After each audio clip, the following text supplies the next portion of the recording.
Hi ಎಲ್ರಿಗೂ ನಮಸ್ಕಾರ. ನಾನು ತೋರಿಸ್ತಾ ಇದ್ದೀನಿ ಇವತ್ತು ಡ್ರೈ ಫ್ರೂಟ್ಸ್ ಬೋಲ್. ಫಸ್ಟ್ ಟೈಮ್ ಏನಾರ್ಕಾದಾಗ ಬಾಣಂತಿಯರಿಗಂತೂ ಸಿಕ್ಕಾಬಟ್ಟೆ ಒಳ್ಳೆಯದು. ಅವ್ರು ಮಾತ್ರ ಅಲ್ಲ, ಎಲ್ಲರೂ ಕೂಡ ತಿನ್ಬೋದು. ಬಟ್ ಆ ಟೈಮಲ್ಲಿ ತಿಂದರೆ ಬಾಡಿಗೆ ಚೆನ್ನಾಗಿ ಹಿಡಿಯುತ್ತೆ ಅಂತ. ಬೇಕಾದರೆ ಮಾರ್ನಿಂಗ್ ಬ್ರೇಕ್ಫಾಸ್ಟ್ನ ಸ್ಕಿಪ್ ಮಾಡಿ ಇದೊಂದು ಬೋಲ್ ತಿಂದುಬಿಟ್ಟು ಒಂದು ಲೋಟ ಹಾಲು ಕುಡಿದರೆ ನಮ್ಮ ಬಾಡಿಗೆ ಏನೇನು ಬೇಕೋ ಅದೆಲ್ಲ ಸಿಗುತ್ತೆ. ಮಾಡೋದು ಕೂಡ ತುಂಬಾ ಸಿಂಪಲ್ಲು. ಒಂದು ಕಡಾಯಿ ಇಟ್ಬಿಟ್ಟು ಅದಕ್ಕೆ ತುಪ್ಪ ಹಾಕಿ ಕಟ್ ಮಾಡ್ಕೊಂಡಿರೋ ಅಂಜೂರ, ಒಣ ದ್ರಾಕ್ಷಿ ಹಾಕಿ ಫ್ರೈ ಮಾಡಿಕೊಂಡು ಬಾದಾಮಿ, ಗೋಡಂಬಿ ಹಾಕಿ ಅದನ್ನು ಕೂಡ ಚೆನ್ನಾಗಿ ಫ್ರೈ ಮಾಡ್ಕೊಂಡು ಅದನ್ನೆಲ್ಲ ಸೈಡಿಗೆ ತಳ್ಳಿಬಿಟ್ಟು ಮಧ್ಯದಲ್ಲಿ ತುಪ್ಪ ಹಾಕಿಬಿಟ್ಟು ಅದಕ್ಕೆ pumpkin seeds, sunflower seeds, watermelon seeds, ಗಸಗಸೆ ಹಾಕಿ ಚೆನ್ನಾಗಿ ಫ್ರೈ ಮಾಡ್ಕೋಬೇಕು.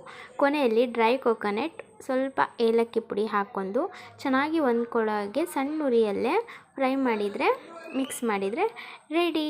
ಇದು ಸ್ವೀಟ್ ಇರಲ್ಲ. ಸ್ವೀಟ್ ಬೇಕಂದರೆ ಸ್ವಲ್ಪ ನೀವು ಜಾಗ್ರಿ ಹಾಕ್ಕೊಂಡು ತಿನ್ಬೋದು.